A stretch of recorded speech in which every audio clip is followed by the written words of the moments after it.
On January 4th of this year, the elusive Bobby Fischer surfaced, came to the studio, did an interview with me here.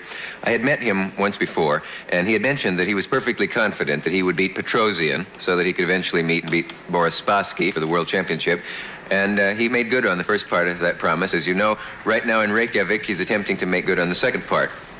As we're taping this now, the score is Boris Spassky 3.5 points, Bobby Fischer 5.5 points, and it hasn't been exactly the calmest chess championship in history. First, Bobby Fischer went into hiding and didn't show up because the money wasn't good enough. He'll be talking some about money in the interview you're about to see. He refused to play in front of the cameras at one point, and then he claimed that there was a conspiracy against him. He demanded his own swimming pool and all kinds of things. Some people seem to think this is all a psychological game he's playing with Spassky, and maybe this interview will help Fischer watchers who try to figure him out all the time figure out what is going on. Anyway, it is quite fascinating insight into a genius personality. Here's the tape, Bobby Fischer.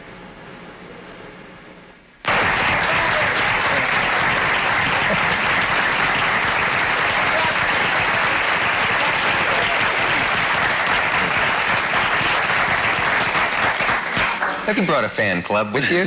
Doesn't seem in character for you. Do you like sitting there? Because if you move there, then I move here. Or if you move there. See, that's my attempt to do a chess joke. Yeah. I don't know any. It's okay. Hey, there's a thing in the Times today. I break him up. There's a thing in the Times today saying that the location hasn't been pinned down yet for this match. So Yeah, well, we're going to work it out in a couple of weeks. depends on who bids the most money to get the match. What country? Is that how it goes? Well, it depends if me and the Russians agree on the site, then it's settled. But if we don't agree, then this international chess body is going to work it out. International Chess Organization, FIDE. So they ask you and Spassky, and Right. if he says, if you both agree on Argentina, let's say, then that's it, right. But if we don't agree, then they're going to decide for us where it'll be. I see. And you get, how many rejects do you get? I don't even really know the system. I didn't study it too carefully, you know. Do you much care where it's played? Well, no. I'd like to play here, but unfortunately, we didn't put up too much money, you know, so I don't know if I can accept it. Chicago bid, I think. Chicago, only $100,000. Yeah. Yugoslavia, $152,000. Yeah. Argentina, $150,000. So. But you don't automatically go for the highest bidder then? Well, I'm going to go for a pretty high bid, yeah. If Russia were chosen, how would you feel about that? I wouldn't be too happy, but they didn't even put a bid in. They saved me the trouble of rejecting them. I wonder why they didn't. I know why. You see, the last time they've been playing the match among themselves for decades, right? And Yeah. they've been playing for peanuts because chess is supposedly amateur over there, although they're all professional, but they want the rest of the world to think it's amateur. Mm-hmm. And of course, they don't want their players getting rich either. So they don't want them, losing control of them. And they play for $5,000 for the title. Now, how can they come around, say, and offer $150,000 or $200,000 for a match? And they've been playing among themselves for a few $1,000s. That's one of the reasons. Aren't you kind of a hero over there, though, in the CCCP? What is a secret or something? What's this? No, that's the those are the Russian party? letters for USSR. Oh, This am I stands here? for Союз Советских Социалистических Республик. Good. You see, Mr. Fischer, I am Boris Spassky. And the match is tonight. This is your life. I'm sorry. But, you're kind of a hero over there, aren't you? I am among the common people, not too much among the, the party leaders and the leaders of the country. They don't go for me too much. They say very nice things about you for export, but I understand that in their local magazines, Right. which then come over here in translation, they talk about the unfortunate aspects of your character, which they find it unpleasant to have to report. Yeah. Do you read those things? Oh, yeah, I read them. I keep up with what they're saying. Yeah. They're just making me mad, helping me. So I Yeah. enjoy it. Yeah. Could anger hurt your play if you were angry during a game? No, it's a cool anger, determination. I don't lose my temper. Yeah. Couldn't get. When you were here last time, you said something which was widely quoted. I asked you what corresponds to the great moment of, say, hitting a home run in a ball game, and you said to crush the other guy's ego. Do you remember the moment when that happened with Petrosian? Was there a moment? Yeah, after the sixth game, I felt him crumbling at that stage. Mm-hmm. He came into the game looking a little bit, mousy, and I took it from there, It's funny because they say, I believe in a big tournament like this, you get 3 days off for illness. And a man said, Fischer's opponents always have a way of becoming ill. What is that? What do you do to them? Well, there's a tremendous amount of pressure in these matches, and the strain is, it's really tremendous. Just day after day, playing 5 hours, and if it's adjourned, the next day 6 hours, but you've been up all night studying the adjourned position, and there's a lot of pressure. You could stay up all night Sure. and not fear the fact that the lack of sleep would wreck your game? Well, you try and have it all worked out in your memory, so you really, when you just come in there, you're just playing things by rote. Of course, it's not that easy. You have to try not to fall asleep sometimes. Yeah. What would it do to your ego if, by some terrible chance, you were beaten in this match? Well, You obviously haven't thought about the possibility. I try not to think about it too much. I'd realize it was a fluke, and that's If now this isn't something that is over like a fight in one night. It takes about what? 2 months. 2 months, 24 matches. Right. Yeah. Is there any way, Bobby, that you can judge from reading the achievements of past chess masters whether you think you're the greatest chess player that ever walked the earth? We've got a rating system, and according to the present rating system, I have the highest rating of any player that's ever lived. They kind of course, it's hard to rate the players that are from the past that are dead now. But Wait a minute, you have the records. they go back. They say my record against Botvinnik, then Botvinnik's record against Hervé, and Hervé's record against so and so, and they go all the way back. And according to the system, I have the highest rating, and the system is accepted by the International Chess Organization. Highest rating ever? Or highest, Ever, yeah. Yeah. Yeah. Can I ask it? Well, this is a dumb question, but I'm going to ask it because I want to know. As a chess player, that's what you are. Right. Okay. Oh. That's all I want to ask. No, I wanted to know if he did something on the side. When? In his spare time. I don't know. Tell him how hard you work at it. That's what I need. I would. It's a full time. Full time. Let me put the It's question not like a hobby. for you. Oh, thank you. Miss Duncan wants to I'd know, like to do you or would you do something on the side?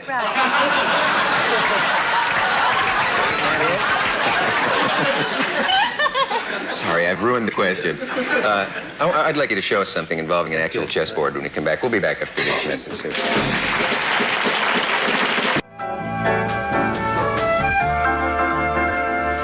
This is a chessboard, and I know you can't imagine a person not knowing what it all means. Can you give someone a crash lesson? Okay, what do you want to know? I'd like to know what these things are called. No, I know all that. Well, we You know, looked at the pawns. Yeah. This is the rook, knight, bishop, queen, king. Okay? Yeah. And pawn moves like 1-2, the first move. Uh-huh. Captures diagonally. Yeah. Okay, that's the pawns. Oh, it becomes a queen when you reach the end. Yeah. Or a knight, or a rook, or a bishop. Cannot become a king, cannot stay a pawn. Okay? Okay. Got it. And a few other little things with pawns. Okay. Knights move like it's kind of like an L. Say from here, they go here. Yeah. Okay?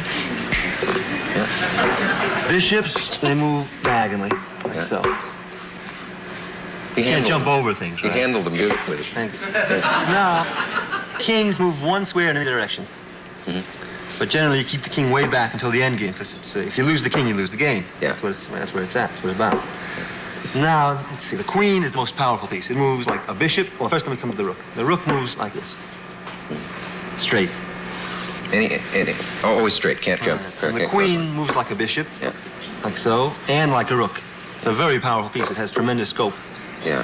Chop Now, this pawn off if it wants, or chop this pawn off. as I Very understand, dangerous. at the end of your match with Petrosian, his something or other turned into queens. Is that do you know what I'm saying? Oh, well, I was going to. See, when we play top-level chess, once you're dead lost, you don't drag it out to the bitter end, to the checkmate. You resign. It's kind of a gentlemanly thing to do.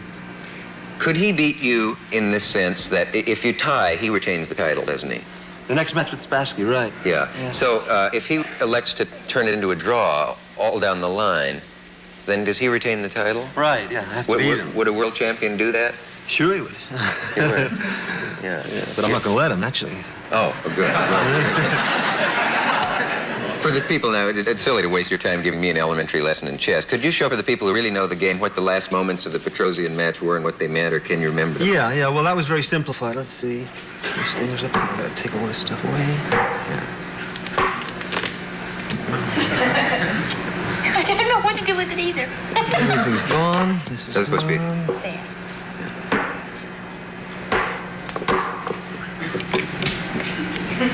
Are you working from a picture in your head of what it was like? Right, yeah, here we go. This was it. And and it was my move here. And I played... Was it my move here? Yeah, I went here. That was the final position. And what did that do to everything else? Well, the idea I was going to push this pawn down here and get a queen, and then I was going to checkmate him. So all he couldn't do much. I have 4 pawns for the piece. He's got a knight and a pawn, and I have 5 pawns, so it's 4 pawns for compensation for the knight. And it's practically impossible to stop this pawn.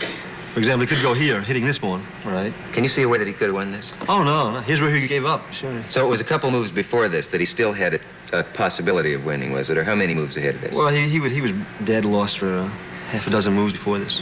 But, you know... When did he realize it? Well, you know, it's hard to give up, and, you know, it's a big game. It's just for to play for the world title. Do you have a hunch that you knew he was done before he did? No, we both Or did knew you it. see it on the same We both move? knew it. It was just kind of a heartbreaking loss for him, and, you know, he wanted to drag it out of him. So. Yeah. Wipe that smile off your face. Did he have to go to a resort in the Black Sea for a week after this to recover? No, I mean, as a matter of was fact, his- they didn't send him away anyway. You know, I thought people were talking about that, but he played in a big tournament, went back to Russia, played in a big tournament, and he beat Boris Spassky in a chess game. Now- When I'm going to play next. Where does that put him if he beats Spassky? Well, it wasn't a part of this official deal. Oh, just so in he just beat him in friendly no, play. It wasn't a friendly. He beat him a real game. So. Ralph was telling me that they take physical examinations for the matches. Or Yeah, something. the interesting thing is, why is it that is it generally believed that if you hit 40 or 43, you're going downhill? That it's a young man's game and it's tremendous physical strength. Right. I mean, the concentration. You're sitting there for hour after hour, and if you have when you get a little older, you have these momentary mental lapses, or you just weaken. You can't give it all you've got. That's all. It just takes this much just to miscalculate one little thing in your mind, you know.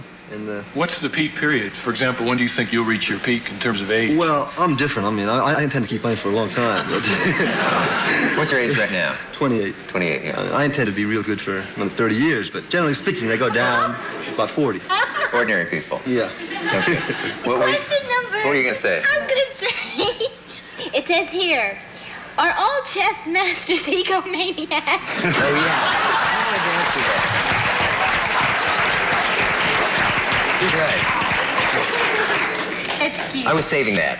You were saving that and I blew it for you. No, it must be true, though. I mean, it must be, because it involves your whole life. If you're a chess master, you don't do anything else. do you? This is true. It does attract an egocentric crowd, you know. Yeah. It's just you and the board and your opponent, and you're trying to prove something.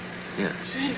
Is there a finite number of possible chess games? They say there is, I think, I mean- I don't know, something with 2 numbers and then I don't know how many, 100 zeros or something. I don't know. But, There must be, because there's a limited number of squares, and there can only be so many. right. Yeah. Is that right? Or is that true or false? Is there a fallacy in that? I think there is a limited number, but, you know, Yeah. it's more than the mind can fathom. Do you think they'll ever show a international chess contest on network television? Do you think Oh, it'll yeah. ever reach that I point think so. I mean- in this country? For example, the series of matches I played, in the first match was like $1,000 or something I got. The second match I got $2,000. The third match I got $7,500. The next match, if I win, I'm going to get about $93,000 for the winner's Yeah. share. So there definitely seems to be a lot of interest being generated. I think anything is possible. Sure. Yeah. There's What never. are you going to do if they hold you to 3 hours? You know, it's all Well, very- we'll just like a change. football game. We'll change the time limit. I'm reasonable. When you've taken intelligence tests in school, what parts of them do you score highest on? I don't know. They never gave me the report. You never took the standard test. I think I huh? took it, but they never give you the report. Yeah. I think I was good with these. I had these little square boxes and puzzles and this kind of thing.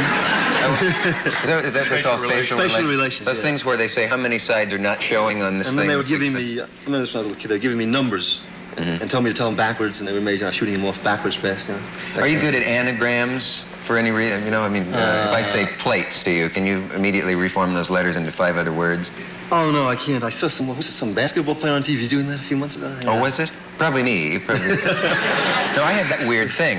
If you say plates, I see petals and pleats and pastel and staple, and it's a weird gift. It's not worth anything on the market, obviously. I don't know why I have that, and I wondered if that would translate into this, because I'm not very good at spatial relations, but I apparently can rearrange letters in my head for some quirky reason that's probably a onset of schizophrenia. I don't know. But you don't happen to. You're not particularly good at word games.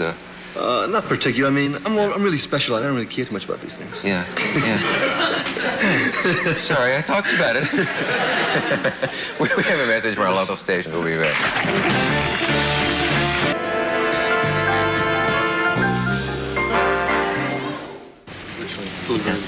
What were we talking about? Can I know what you were talking about? You said you don't have really any interest outside chess. Do you do anything else? You know, I mean, do you like mystery stories for any reason? Where you work out the plot? No, I like to keep up with, world news and events. I follow what Ralph is doing here. Do you? Yeah, so that kind of thing. Yeah.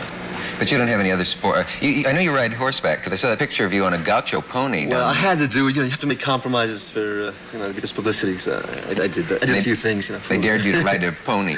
Right, yeah. Was that rough? Did you nearly get thrown off? No, it was a lot of fun. No, I liked it. It's great. And you do keep in physical shape by working out, tennis, swimming? Right. I've been taking up a little bowling lately. That's a good game. Yeah.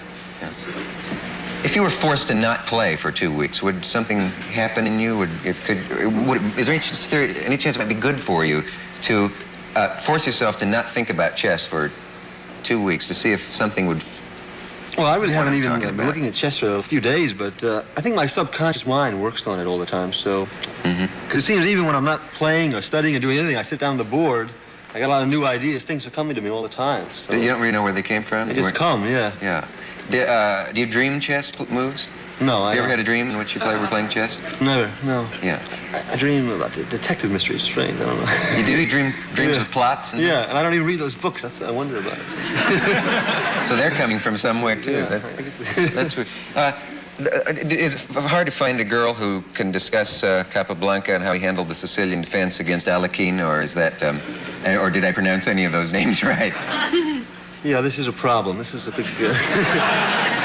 You think chess is a sexist game? I don't think it is at all. I'd welcome some girls in chess. I mean, have any tried to enter the competition? Well, there was Lisa Lane. By the way, I think you said she was dead or something. She's around. Oh, I'm... Yeah. Yeah, I did. I certainly apologize to her. No, I had a note that I assumed she was back in the 19th century for some reason. No, Some old Lisa Lane. What? She's alive. I'm sure that was news to her then. Have they entered competition? Yeah, there was one very famous one, Vera Menchik from Hungary, and the best one now is Nona Gaprindashvili of the Soviet Union, and she is a very good player, and she plays with men now. Plays the tournaments with men. And there's no discrimination against her? No, chess is wide open. We don't have amateurs. We don't have discrimination with women. Anybody, kids. I played when I was a kid. Everybody is welcome. Old people, everyone. Can you take a guy and coach him and make him a 50% better player? I think I could, yeah. Yeah. How do you feel about that? Schoenberg, the Times music critic, wrote an article comparing you to great composers and saying that the way a sonata is composed has a certain sort of beginning, middle, and ending that a chess game has, and that the kind of genius that you have is comparable to the great composers. Did you like that? Yeah, there's a little truth to that, yeah. Was there any of it that bugged you? Oh, well, he said a few things about I'm paranoid, he said, or something like that. It was a great article, though. Yeah. I didn't mind. Because you have to take these things on the balance. He didn't say you were paranoid. You imagined that.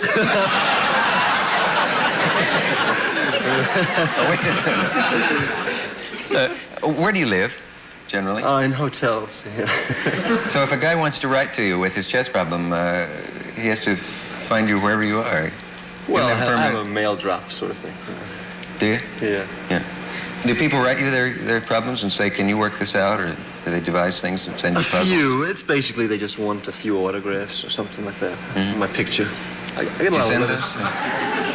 Do you send them autographs and pictures? I'm sorry to say I don't. Yeah, I should. I know. How are the Russians studying you now? Are they plotting how to get you? Sure, I think that they probably have a team working with Spassky. I'm sure he has a whole set of archives and files, and he just knows every game I've ever played, and not just the game, but the game has comments and suggestions for him to improve on the other guy's play, on my play, and wow. And are you he's doing probably got a physical trainer or two, and who knows what else. Are you doing the same in a way? No, you don't have smaller scale. I don't have the resources available that he has, but I don't think I need them, to take care of him. So I'm not worried. When is it again? When does it start? The date hasn't been fixed. It has to begin before June 30th. Sometime from between, I think, April and June 30th, it has to start. Yeah. Gee, I'm really anxious. I'm anxious. We have a brief message from our local station.